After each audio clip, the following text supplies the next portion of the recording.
Welcome to Generous Impact. This is Bret Brummitt. And this is Amanda Brummitt. We're joined today by Mark Hilbelink, Executive Director for Sunrise Austin.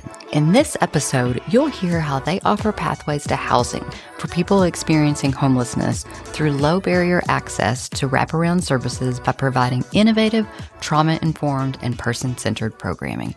Well, Mark, thank you so much for carving time out of making the world a better place to come spend a few minutes with Bret and I to talk to us. Can you start with just telling us about your background? Who are you? Yeah, my name is Mark Hilbelink, and like you said, I'm the Executive Director of Sunrise Homeless Navigation Center, also the lead pastor of Sunrise Community Church. And I grew up in probably the least likely way to become a executive director of a homeless center. I grew up in Iowa in the cornfields with very few people around me that looked different than me. Very few people around me that looked different than me. And just never having to really wrestle with, a lot of the things that people who grew up in cities have to. I did know a little bit of poverty growing up, and so I think that probably has a lot to do with, kind of my appetite for being willing to work with folks who struggle and are on the margins. And then, really just wanted to become a pastor, wanted to become a businessman for a while. I told you guys I was, for a short time, a radio DJ, but eventually became a pastor, was doing the regular pastor thing, and we were, building a church the way that churches do. And then homelessness kind of showed up on our doorstep, and we had to figure out what we were going to do next. And we wrestled with it. And a lot of who I am today is because of just, wrestling that we had to do and really come to grips with what are we supposed to do and what are we supposed to take ownership of if it ends up on our doorstep. And that's kind of a lot of how we got to where we are today. So through that process, I feel like when I looked through things, pastorship came first, homelessness services came second. That's correct? Probably the only way that I could get into it, honestly, because it takes like real degrees and brains to get into actually serving in homelessness. And, it's a lot easier to become a pastor. So that's what I did. And then kind of fell backwards into being a homelessness executive. Yeah, the church was here first. Sunrise has been around for over 30 years at this location, and really has only done homelessness work down for about 10 of those years. Although the church has always been tied in with, 12-step community, people in AA and AACA, and then also, a lot of the folks who struggle coming out of incarceration or things like that. It's always kind of been a church for those sort of folks. And so when homelessness really started to grow in Austin, our regular people already had a lot of connections to people who were experiencing homelessness. And when homelessness really started to grow in Austin, it really affected us and came right up front where we had to decide what we were going to do. And was that backing up, how did you find your way to Austin as a calling? Because it looked like the ministry and seminary were still closer to home for you. Yeah, so I actually came to Austin, came to Texas, to Sunrise, because it was a church and because we were part of a denomination that needed a specific kind of pastor. And the reality is most pastors don't have a lot of experience dealing with poor people, which is something I think Jesus would probably laugh at, but not in He for sure would. a ha-ha way, more of like a aw kind of way. But I think that for me, having grown up with a little bit of experience of food insecurity and things like that, I had a language and I had at least an idea of kind of being able to apply these kind of heady truths that I'd experienced and training, and then also kind of dealing with some real world people who, probably didn't care at all what my grades were in seminary and really just wanted to figure out how to get their next meal on their table. And then how was it part of the original, as part of the church community in the beginning, how long in that role as the pastor before you had to birth that into something more official? It's a great question. Yeah. So about 4 to 6 years I was here before we were doing anything official with homelessness. Like I said, just like a lot of churches who are urban churches, you deal with poverty in different forms kind of all of the time. And just people constantly call you and show up at your door. But it was really in about 2015, 2016, when homelessness really started to spread outside of downtown in Austin in a really impactful way. There was some pretty major events that happened in downtown Austin that kind of gave the downtown community the ability to push homelessness out of downtown. And it also grew significantly around that time. And we just happened to be one block away from what the police tell me is like the best homeless habitat in Austin. Perfect kind of like bridge covering with trees surrounding it so you can't really see, with a bus terminal right next to it, and then, some convenience stores. It's like the perfect little group. And then South Austin in general has just generally been a friendly place to people who don't have a lot. It's generally been a fairly generous spot, a fairly liberal spot. People in South Austin will give stuff to people who ask along the side of the road. It's just kind of part of the nature of South Austin. And just for those of you that do live in the Austin area, I just want to point out I had heard of Sunrise in the news, which you can Google it. And so I envisioned in the news this crazy wild place with people all over the place and just, all kinds of crazy stuff going on, and, people, addicts laying around. And then we did a podcast a couple of months ago with Jennifer Lee, one of our neighbors that unofficially helps women that are experiencing homelessness. And she mentioned Sunrise Austin. And so literally I was like, okay, I'm going to get in the car and go see. Like, I want to see what. It's a lovely little church that's about a mile from where Bret and I live that I'd driven past 100 times. And are there humans outside? Yes, there are people sleeping, there are people resting, there are people standing in line. But it's a neighborhood church, and exactly what you would expect to see on the porch steps of a neighborhood church, people that need help. So just to set the stage and back up what Mark's saying about where their location. Okay, all that said, Mark, you guys, your scope of services is huge. It is so wide. So I know we don't have time to talk about every single thing you do, but can you kind of give us the range of what you do and how that ultimately helps serve our unhoused neighbors and maybe even gets them housed at some point? Yeah, absolutely. I'm going to say something to preface that hopefully helps, which is that if you've ever experienced homelessness, or someone who's experienced homelessness, you can pretty quickly figure out, putting your finger on what's the biggest problem, which is that it is a very expensive group of service providers that are very disconnected and very hard to access. And if you would think about it this way, it's kind of like a shopping mall where all the front doors are closed, and you have to kind of figure out your way into each one of the stores, but it's really, really difficult. And also that mall is spread out across an entire city. And so that disconnectedness that currently exists, or has always existed in homelessness, is just something that makes a very difficult time in someone's life even more difficult. Homeless services is just kind of run over by quick turnover of employees and kind of poor management of crowds of people, and just really difficult kind of fighting about policy, and like all of the things that plague other federal institutions or state institutions like the public school system, but even worse. And so it's oftentimes been the last resort for people coming out of college. If you're looking for a job, you try everywhere else, and if you can't get a job anywhere else, you come into homelessness. And so when Sunrise kind of set out on this, I think we truly believed that if we just supported these people that were nearby long enough, eventually the systems that should rescue them and rescue us as South Austin residents would eventually come around and fix it. We're gonna stick our fingers in the dam and plug the holes until the dam can be fixed correctly. And what happened was we figured out that there are an infinite number of holes to put your finger in the dam of homelessness. And the water keeps rising. Homelessness has grown significantly in Austin since the time that we started, and even up to this current day. I always tell people that fundamentally homelessness is a math problem. There are more people becoming homeless than we're housing, and so the population keeps rising. And the worst part is we keep trying to do the same things in more expensive ways. And so it's kind of the perfect government enterprise. So Sunrise kind of stepped into that and said, we think we can do something about that. In the beginning, it was very simple, like food and kind of helping people with mail and the very simple free things that we could do. But that quickly expanded, and we got into a lot of other services. And now today, Sunrise is the largest provider of homeless services in Travis County by a very significant margin. And also now into Hays and Williamson counties as well, which are the north and south counties around Travis. And what we do is we provide services that try to help people leave homelessness. We try to exit people out of homelessness. And unfortunately, people think about homeless services, and too often they don't think about the fact that what people who are homeless really need most is a home. I know that sounds really stupid, but I've stood in front of groups of people and said, what do you think people who need homelessness need? And they're all like, drug care and mental health and physical. And I'm like, yes, they do need all those things, but let's think about the word homelessness, because the word homelessness in it at its core has the word home in it, and that's the solution to homelessness.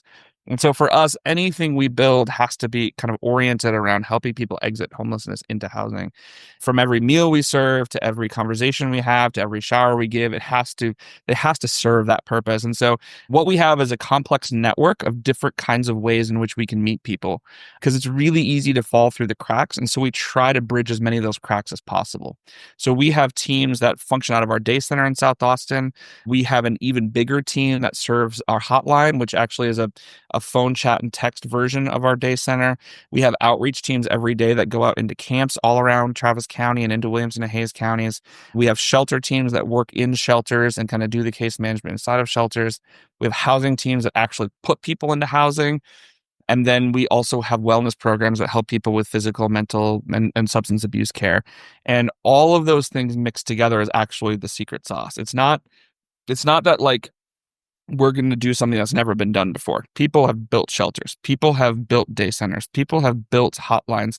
People have built outreach teams, but no one's ever built them together under one roof. And it's the interconnectedness of it, and the fact that it's tied in, and the fact that no matter where you are in this community, if you walk into a homeless camp right now in Austin and you say, I'm with Sunrise, people automatically know exactly who you are, no matter where you are. And that brand recognition, when people have a trouble trusting folks, is so powerful when you're trying to help somebody kind of get along. And they know that no matter what Sunrise door they go in, they're going to get the same experience.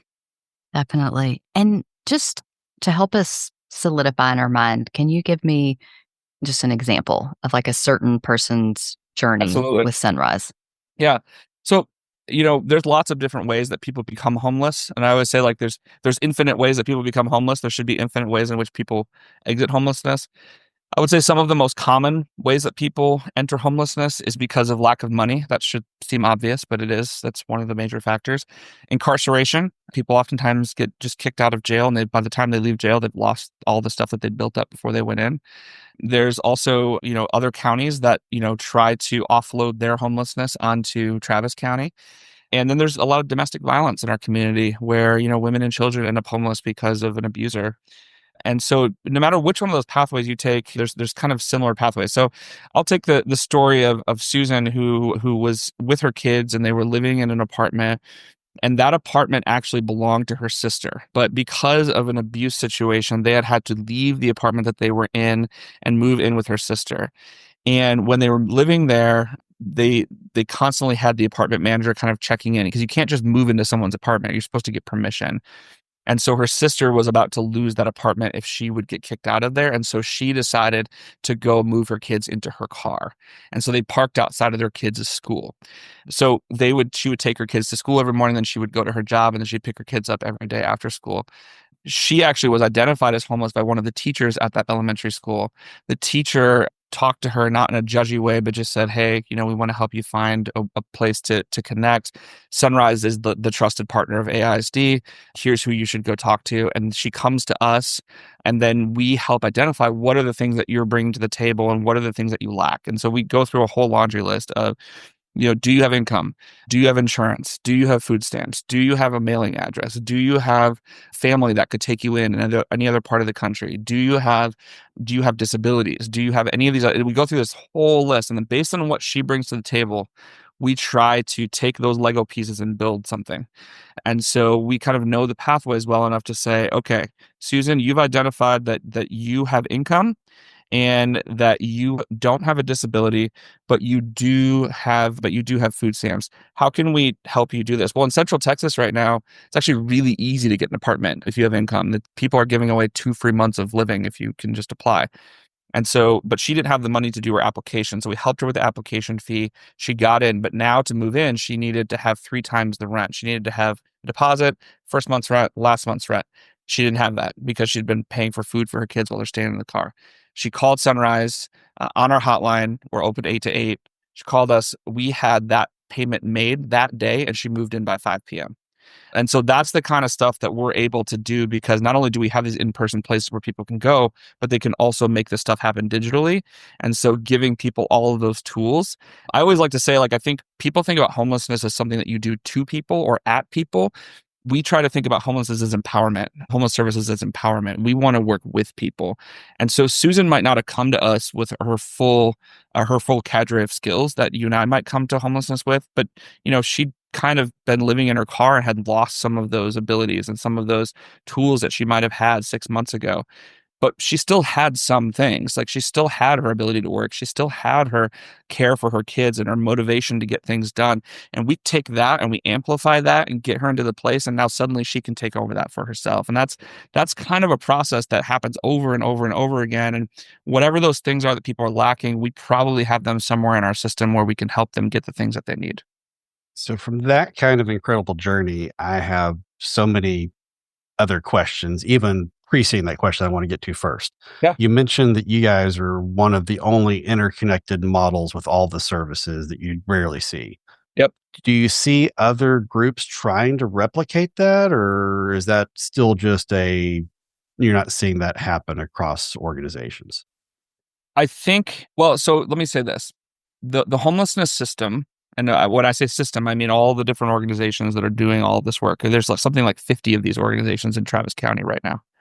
Some of them duplicate each other's work. And what we don't want to have is 50 organizations doing exactly the same thing, because that would just be silly and it'd be a waste of resources. And so, a good example is we work a lot with Mobile Loaves and Fishes or Caritas, who what they primarily do is housing. They don't do all this other stuff that we do, and we don't do what they do. And so we make great partners, right? And so we do all the things that we do, but I don't actually operate any housing myself. So I can then hand off this person that we've gotten everything ready to go and move them into a place at one of these other partners' facilities. And so those are the kind of things that we're able to do. I think about Sunrise kind of like the motherboard, or kind of like the backbone of the system. And what it does is it makes the entire system better at doing what they do. We don't, when I speak to churches, or I speak to faith-based groups, or I speak to college students, one of the things I always say is, I don't want you to go and replicate this entire system, because we don't need 7 people doing everything. What we need is somebody who can build a backbone. And then what we need is people who can do all the things they specialize in, but the backbone keeps those things connected.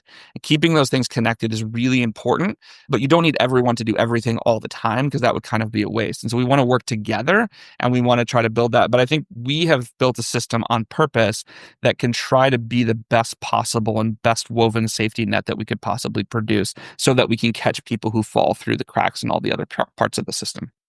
All right. So one of the questions I have, which I don't want this to sound derogatory in any way, because it's not. It's amazing. Guarantee you it's not the most derogatory thing I've ever heard. So go for it. Okay, perfect. Your stat of that every 7 hours a Sunrise client exits homelessness. Mm-hmm. Is that the impact you guys are making, or it is the impact you're making, but is that achievable because of what you're doing, or because of the way you just described your connectedness through the other services? I would say it's a mix. So there are some people, I'd say maybe half of the people that Sunrise ends up seeing out of homelessness into housing, that are doing that almost entirely along our railroad track, if you want to say that we're identifying them, we're seeing them, we're helping them move into a place and exit homelessness. And then another half is people where we take them most of the way, but we're able to hand them off to a partner agency that can take them and put them into the actual housing. So, and some of it just comes down to need, and it comes down to fit. Like, we have housing providers in town who only serve people over 55, or only serve veterans, or only serve families with kids. And so part of this is like knowing the resources well enough and the partners well enough to say, okay, I see exactly who you are. I'm going to take you and I'm going to try to fit you into the best possible spot that we can. And that might be us. That might be us actually putting you in a place, or that might be handing you off to another organization. So, And can we just pause and clap or something? That means 4 humans a day exit homelessness because of the work you guys are doing. Yeah. That's incredible. What is that, 1,500 people a year or something? Yes. Yeah. So I was about to ask, from the time you encounter, Travis County's largest resource growing into other counties, the fact that has to exist, that's not great. But yes, the work you're doing is phenomenal to address the situation at hand. Mm-hmm. So what does that mean for Sunrise in terms of total impact? Like how many new encounters are you guys having to intake every year? Yeah, so just last year, in last year's time period, we served about 20,000 unique individuals. And so those are people, no repeats. Those are just unique individuals. And so we track kind of total. We also track how many new people we're identifying per month. And so just as for you guys who live in Austin, one of the things that's interesting is January 2025, which is the last month that we have data on, was actually the highest inflow amount that we've ever had in our history. And it was about 1,200, I think it was about 1,200 adults and about 255 children that we identified for the first time in January, which means they'd never touched one of our services before that. Now, you just said a great stat, Amanda, which is that, Sunrise kind of aided in the housing of at least, around 1,300 people in 2024. But again, going back to what I said earlier, homelessness is a math problem. Yes, we help house 1,300 people, which is amazing in 2024. But we also identified 1,300 new ones in January alone, right? And so and we are the largest volume throughput. So if the largest volume throughput can only do 1/12 of the total in 1 year, this is people are like, why is homelessness growing in Austin? Math is why homelessness is growing in Austin. That It's like compound interest. absolutely. And so, people, it is right and good, like you said, Brett, is right and good to celebrate achievements, and we want to celebrate those achievements because honestly, it's the highest number of people we've ever housed. We're excited about it. But if we were to actually keep up with demand, right, we'd be having to house something like 20 some people a day, not 4. And that's that. Getting into that is where the real trickiness of homeless policy comes into play. A lot of these are things that are way above my pay grade and way above y'all's pay grade. These are like voting policy type matters, but the system as a whole really struggles to keep up with demand. Yeah. With that much influx, like how, from the time you encounter someone, like the assessment kind of time period you spoke about with Yep. the one, how long does that take before you're able to do that kind? Because you've got a lot of people coming in. I'm sure that the more demand, even getting one person through can bog down, right? Yeah, absolutely. And a lot of it comes down to what we in the system call acuity. I mean, if you're not familiar with the word acuity just basically means like how bad off are they? And one of the things that we know from homeless services and know from the very little amount of research that's actually been done in homelessness is that the longer you stay homeless, the more acute you get. And so, like I always tell people this, I'm like, Amanda, Brett, you guys seem like well put together people, but I can promise you, if you became homeless tomorrow, you would be probably fairly housable. Like I could probably get you rehoused. But if I then encounter you 12 months later and you've been homeless that whole time, you like, no matter how smart or brave you are, there's a high chance you will have fallen into habits that plague pretty much everybody who's been homeless for 12 months, right?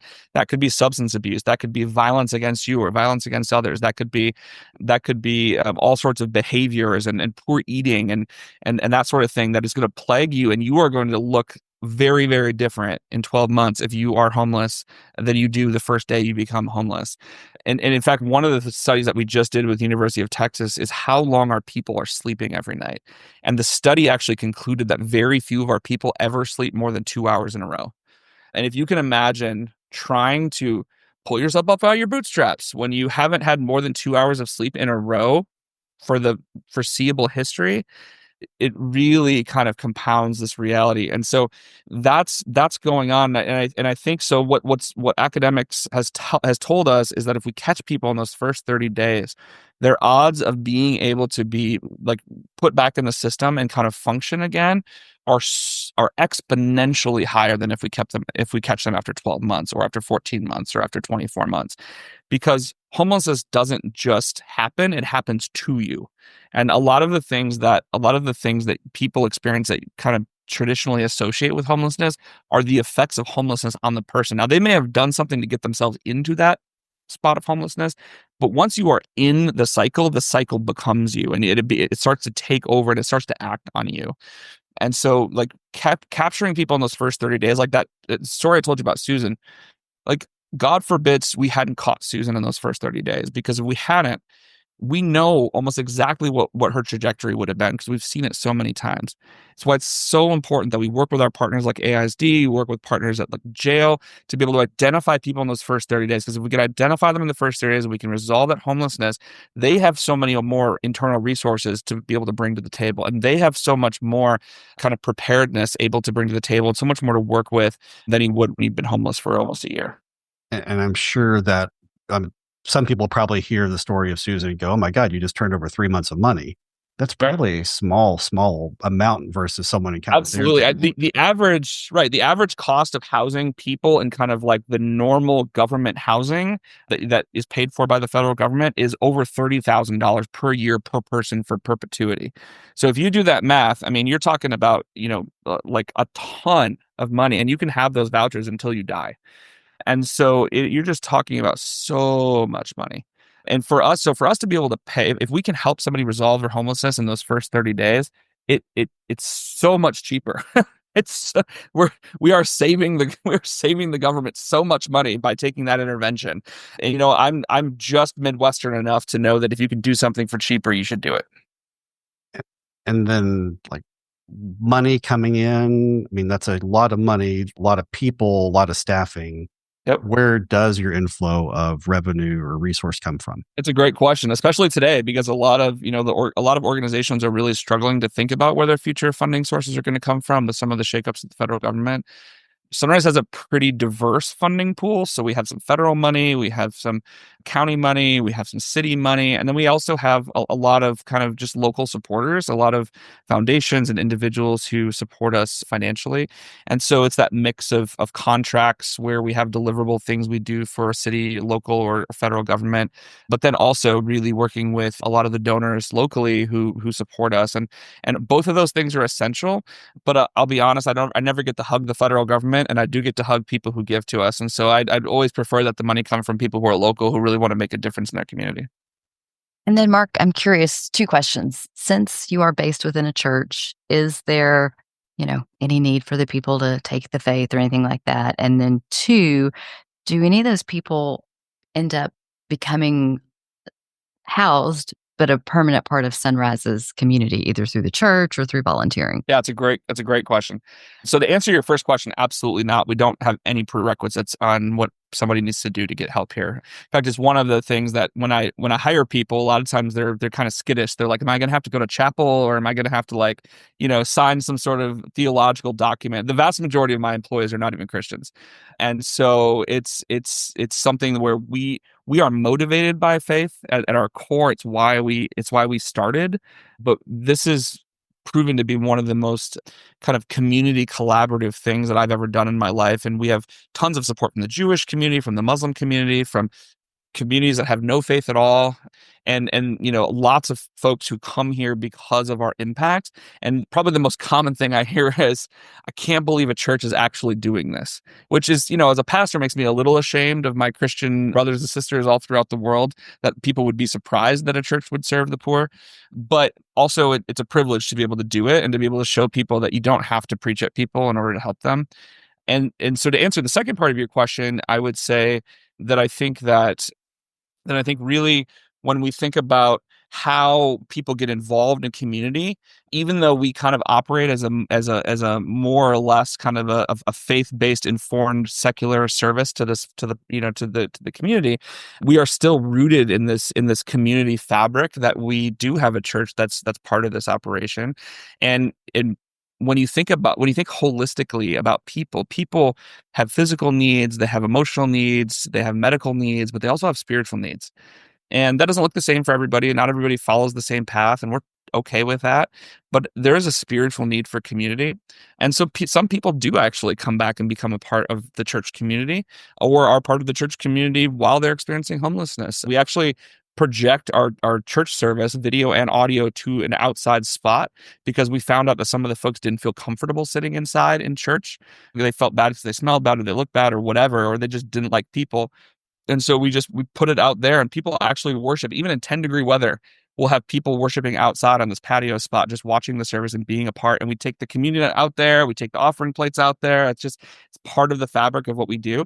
My band actually led at church yesterday, and we had 3 clients in my band, people who actually slept outside the night before playing music in my band, and they're better than many of the house musicians that I know. So finding a place where people can be a part of the fabric is really, really important. And I think that that's important. But also, as you said, I think it's really important for people to be able to serve. And one of the things that never ceases to amaze me is the generosity of people that have received generosity. And so it is not surprising to me when we have people who literally we housed last month come back with donations, and they'll bring donations to our donation. They're like, I don't need these shoes anymore. I don't need these socks anymore. I don't need this food anymore. Or I had a bunch of extra money on my food stamp card, and I want to donate all this food that I just bought at Randall's. And I'm like, I know how much money you make. Do not be bringing me food, but they do it anyways. And it's for the amount of people that are unwilling to participate at all in solving homelessness in their community, it should always put us all to shame when we see people who have almost nothing being more generous than us. So Yeah, that is a beautiful illustration that there are still good humans in this world, absolutely. which I think is easy to forget if you watch the news. So let's shift to Sunrise's vision. And I want to state it because it's really cool. A community where people experiencing homelessness have innovative, whole person solutions to address the whole person trauma of being unsheltered. That's a lot packed into, one very short sentence. And so my question is, Mark, how does that inform the culture of your organization? Yeah, it's a great question. It kind of goes back to one of the first answers I gave you, which is that traditionally in homelessness, you build an organization to serve one need. So you have organizations that are built to serve mental health, or you have organizations that are built to build houses, or you have an organization that's built to bring food to people. And those are all great. But I think from the very beginning, one of the things, and this could be partly because we were kind of built out of a spiritual backbone, that we recognized from the beginning that people bring their whole selves into homelessness, and you can't fix homelessness by solving one problem. And this is super evidently true when we have our Thursdays here is our kind of our medical day. And we have the mental health providers on site these are all in the church sanctuary, by the way. The mental health providers are in one corner, the physical health providers are in one corner, the substance abuse providers in the other corner, and my housing people are also in a corner. That's 4 corners. And it is almost never that someone comes to one of those corners and doesn't get walked over warm handoff to one of the other corners, because people almost never have issues that are not balancing more than one major thing. And so for us, we really recognized from the beginning that one of the ways people were falling through the cracks was that they were getting one part of them addressed heavily and probably even some good quality, but it didn't really touch on any of the other parts. And so for us, it was so important to get all of that in one space. I think it's tempting when you're a church. I don't know why, but churches love handing out food. Love handing out food. I think it's just something that churches are good at. But and I think it's not always the bad thing. But what I will say is, when churches come here and they say, we want to do what you want to do, I say, first of all, I say, no, you don't, because most of my people left when we started serving the homeless. But what I do say to them is, if you're going to do this, don't just do drive-by charity. Don't just drive up and hand somebody a sandwich and get the heck out. Like, what you should think about is, how does this fit into a broader picture of how you treat the whole person? That doesn't mean you need to be Sunrise and have a mental health provider with you and have a hairstylist with you and collect all their mail and all this kind of stuff. But what it should mean is that you know where they can do all of those things in case they ask. Because food is one thing, but treating the whole person is another. And so whenever Sunrise does anything, we try to never do anything that doesn't have an option for every single need that a person could imagine. And so no matter whether we're on the hotline or whether we're in person or whether we're in the woods, we have at least access to all of the things that a person could need at a fingertip for all of our people that work here, because we want to make sure that we wrap those services around the person and try to treat them as a whole person. And then, like you said about the trauma, I think what's really important that I said earlier is that homelessness happens to people, but homelessness happens to people. Like, being homeless is trauma. People oftentimes think about homelessness as a result of trauma rather than realizing that homelessness is trauma. And if you go sleep, if you don't believe me, I challenge you to go sleep one night under a bridge in like open seeing of everyone, and knowing that anyone at any time could come and touch you, could come and kick you, could come and yell at you, could run you over with their car, and all the noises that are happening and all the things that could be stolen off your person. I dare you to sleep more than 2 hours under a bridge. Like that's like that there that is traumatic all in and of itself. And so trying to think about homelessness that way kind of humanizes it in a way that I think helps people to kind of understand that this is a much bigger issue than we're giving it credit for. And it's not something that's going to be solved by a weekend service project. So you came from an area outside of a large city. Yeah. When did how did your frame of reference change? I mean, obviously, growing up, having the food insecurity, having some experience with poverty towards a larger mass need like this, or did your outlook towards change as you got further and further exposure? Yeah. I mean, it had to. And, I think most people, I tend to believe that most people are not bad people. I think most people just live within the confines of what they've been exposed to or what they've allowed themselves to be exposed to, right? And so the key for me was just being exposed to more things. So I did go live in a major city. I went and lived in Grand Rapids, Michigan. I worked in Detroit during some of the really dark days of Detroit in the Trauma One hospital there, where we were literally handling multiple shootings a night. Worked in Atlanta a little bit, kind of learning about homelessness there. And then interestingly enough, worked in Eastern Kentucky, where they declared war on poverty. And so just very different kinds of poverty, but learning from some people who know a lot about it, and the common element being this is way more complicated than you are ever going to have enough years to understand. And so really just kind of hammering home for me that if poverty is so complicated, we cannot bring a simple solution to a complicated problem. But we try to over and the amount of government funding that's gone into trying to solve complex problems with simple solutions, and the amount of church funding and individual funding that's gone into trying to fund complex problems with simple solutions is insane. The problem is complex solutions take time. Complex solutions take me explaining it to you for a half an hour podcast rather than just driving by and being like, "Ooh, that looks cool. Let's give money to it." Homelessness is one of those things, and you guys are a generosity podcast, so I think that this is important. In homelessness, not all fields are like this. Like I think with something like child safety or foster care, like we kind of understand the premise. I've never been through foster care, but I understand the premise of why a child gets removed, where they go, how they get out of it, what adoption looks like. I don't know all the details, but I at least have a general understanding of how the assembly line works. Most people do not have an understanding of how the assembly line works in homelessness. They just see a giant milieu of things that don't work. And so what we find is that when we're doing fundraising or even just pitching a vision for what solving homelessness could look like, we can't start there. We actually have to start back and say, actually, this is why this, and this is going to require an educational session. So one of the things that happens a lot is I get mega churches that want to come, they want to impact homelessness, and they have an impact weekend, and they're going to bring 200 people, and like, what can we fix for 45 minutes with 200 people? Well, actually nothing.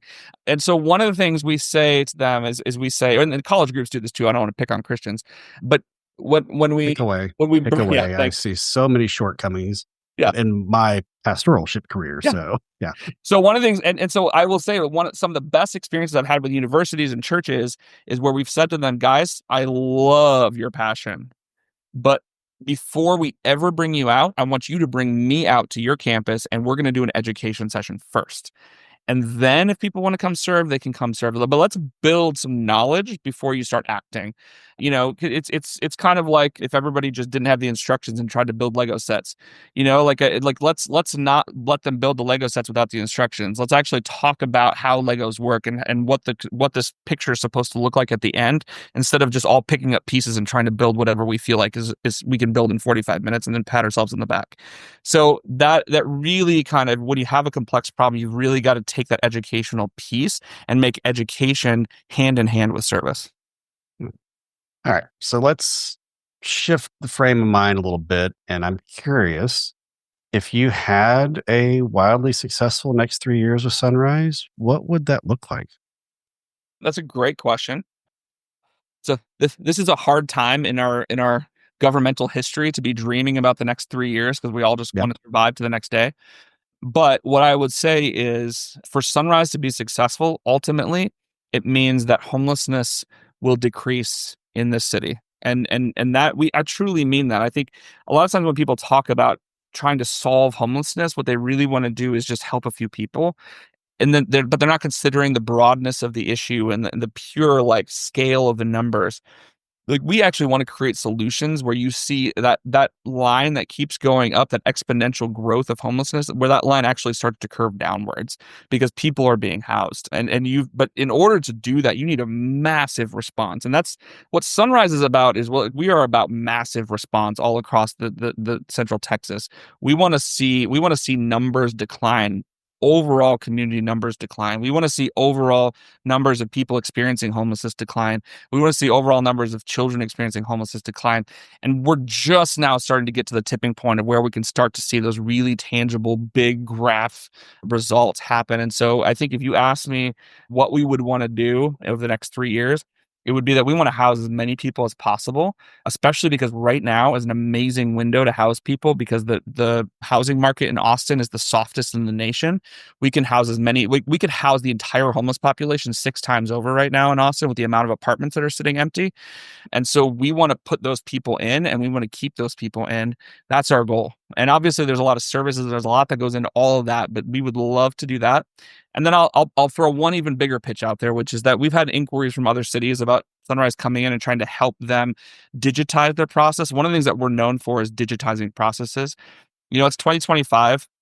Unfortunately, a lot of homeless services is still being done on pencil and paper. We've been able to take very complex, rudimentary physical processes and turn them digital. And that has created massive efficiencies within our system. It's why we can serve 20,000 people with the amount of folks we've got. There are cities that are not serving that many people, whole cities that are not serving that many people, not because they're not there, but because their systems can't operate at that scale. And so one of our dreams is to be able to bring our model of scaling services to other communities as well. All right. So I know it's a super hard question now, but what are your biggest fears that you don't get there? That's a great question too. I try not to dwell on those. I think when you're in nonprofit work, funding loss is probably always your number one thing that you're scared of. I think that's a challenge. I think, one of the things that people don't give enough credit to in homelessness is that it's 100% tied to the housing market. So now I say this as somebody who owns a home. But in some ways, one of the things that could be the worst for homelessness would be that the housing market goes back to what it was 3 to 4 years ago in Austin, where it was almost impossible for you and I to get a place, much less people experiencing homelessness, because that just shifts itself down. People become homeless when the housing market is tight. People find housing when the housing market is soft. And so, I think one of my fears is that Austin gets back to being like this financial juggernaut and we just don't have enough places for people to go and people are just getting kicked out of the bottom of the system just every day. The other thing I think that, is continually scary is that I think at a much, much bigger level than any of us can address, we as a state, we as a city, we as a county, we as a country really struggle with this kind of homelessness policy that boomerangs back and forth. And that it's the boomeranging that really hurts people. It's the fact that we have to do politics in extreme nowadays, and homelessness is just part of that. People want to go all one way, and then a new administration comes and we go all the other way, and then a new administration comes and we go all the other way. There's a lot of human beings that are being trampled under those feet.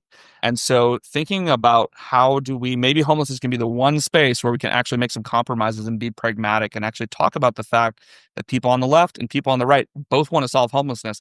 They might want to solve it for different reasons, but where people want the same thing, even if it's for different reasons, there's fertile ground to create some solutions. That's a fantastic outlook. And I'm glad you don't want to dwell on the stuff that keeps you from there. I don't know that I could, otherwise I probably wouldn't be talking to you. Yeah.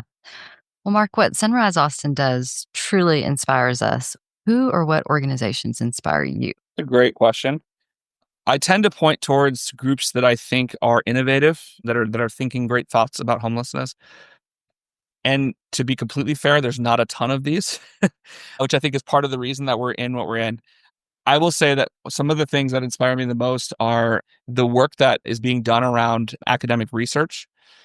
University of Texas is one of our primary partners. We do tons of research with University of Texas, and people who are actually spending the time breaking down what's going on and trying to find solutions. I know that sounds weird, but there's no other industry that is so poorly studied as homelessness, which is why some of our solutions are so bad. So the people who actually take the time to study this and actually take the time to figure out what works and what doesn't work and bring that academic information to the table are some of my heroes. And then there's people who think outside the box. So there's a new organization in town. Some of you may have heard of Housing Connector. Housing Connector is a group out of Seattle, and they thought to themselves, "Hey, how can we think outside of the box on homelessness?" And they also were like us and said, "It's always been done one way. Can we think about doing it another way?" Well, one of the dirty little ways in which the system has always worked, I'm using air quotes for your people who can't see me, the way that the system has always worked is if you have a hard to house person, one of the dirty little secrets is that you just basically bribe landlords to take them because they are risky, right? And if you're a landlord, you don't want a risky person. And so the only way the system can think to solve that is by bribing people. And a bribe is let's call them incentives. We've been incentivizing them is the best way to say that. That's the nice way to say it. And so Housing Connector said, that's just a stupid system. It's 2025. Let's think differently about it. Let's innovate. And what they did is they said, let's make an insurance product that actually insures the landlord against damage. And that will bring the need for those incentives or bribes down. And so they actually worked with Zillow to create an insurance product that insures the landlords against potential damage to their properties, making people more housable. And what's beautiful is Housing Connector is basically like computer nerds who don't actually do any sort of work in the field, but they're creating a solution that helps us on the ground. They're like air support for us on the ground. There's other groups like this coming out of Silicon Valley. There's a group called Samaritan out of Seattle as well that's doing very similar stuff that helps you put money on people's debit cards when they accomplish a task. There's all sorts of cool solutions like that are being done that I think are great. And then I think the last one I'll say is just locally, many people know Mobile Lives and Fishes, the Other Ones Foundation. Those are great partner orgs for us who do very innovative work, I would say, too, in a much more kind of like on the ground way, solving very basic problems and solving them with the power of community, not just solving them with the power of resources. And so I think there's just a lot of people who inspire us. And so I think there's a lot of great things to be had if you actually kind of want to come to homelessness and appreciate some of the good things that are happening. This has been probably one of the more, I mean, is it been educational? And this is one of those things that as I've lived here and in San Diego, I have no real idea how to grasp my head around the condition. And so thank you for more time. And what I want to ask now is in response to everything we've just taken in, like what can we do to help Sunrise? And also, how do we prep ourselves to help and not be a burden or a distractor for you guys if we show up and want to help? Well, show up at the appropriate times is the best way to start. No, so I think that this is what I would say. I think that there are lots of ways to get involved in homelessness. And one of the things that I say to people is we don't just need you swinging a hammer if you suck at swinging a hammer, right? And so like if you can't build stuff at your property, please don't come here and try to build stuff for us. If you are an accountant, let's use your accounting skill. If you're a graphic designer, let's use your graphic design skill. If you are a podcaster, let's use your podcasting skill. Whatever the thing is that you are good at can probably be used in homelessness. The beauty of a very broken system is that there are things that can be built everywhere. And so we have lots of opportunity to create really cool things. If you want to partner with Sunrise, if you're listening, and I would say follow us first on social media, kind of get to know who we are, Sunrise Navigation Center, Instagram, Facebook, and our website, sunrisenavigationcenter.org. That'd be a great way. Again, educate yourself first. Our website has a lot of content and data on it. If you want to get involved by giving, if that's the gifts you've got and you want to give, we can use those gifts all day long, every day of the week, and sometimes twice on Sunday. Please feel free to give. We have opportunities of matching opportunities and things like that throughout the year. We're launching our 10th anniversary giving circle this year. And then volunteering. And I really think that volunteering is one of the best services that Sunrise provides to the community. Because I was just talking with a middle school teacher last week who brought all of his students over here. And he's like, it is something completely different than going to sort food at a food bank, which is a great service opportunity, but it is an even more powerful thing to see it up close. And one of the opportunities that Sunrise really affords people is the opportunity to see homelessness very raw, very real, very up close without it probably being dangerous to them or without it being potentially dangerous to them. Where if you would just go up under a bridge and start handing out food, great. But there's some potential dangers there. And if you're in an environment like us with trusted folks, you can come alongside of us and we can work together. So we've got opportunities to serve daily here where people can serve food. We've got second Saturday service projects. We do corporate groups. We go and do de-escalation training. People who work in restaurants who have to deal with homelessness, people who work in libraries, we go and teach them how to meaningfully engage with people who are experiencing homelessness in their community. And we just do a ton of education events. And so no matter where you are in the world, there's probably somebody who does something similar in your town. But if you're in Austin, we would love to play a role in trying to help to be a solution in trying to help you better understand homelessness and trying to help you contribute meaningfully to the problem of homelessness in your community. Mark, thank you so much for all of this. I really appreciate your time and the fact that you actually stepped out for a few minutes of doing great work to spend time with us. Absolutely. It's great. Thanks, guys. Wow. Who is ready to join me in volunteering at Sunrise Navigation Center? I knew they were doing cool stuff, but after meeting Mark and hearing the stories and really learning about how they are systemically impacting people's ability to exit homelessness, it just blows me away with the level of services that they are providing. And as Mark so clearly shared, the need is only getting greater. So if you want to volunteer, if you want to donate, if you want to learn more about them, go to sunrisenavigationcenter.org.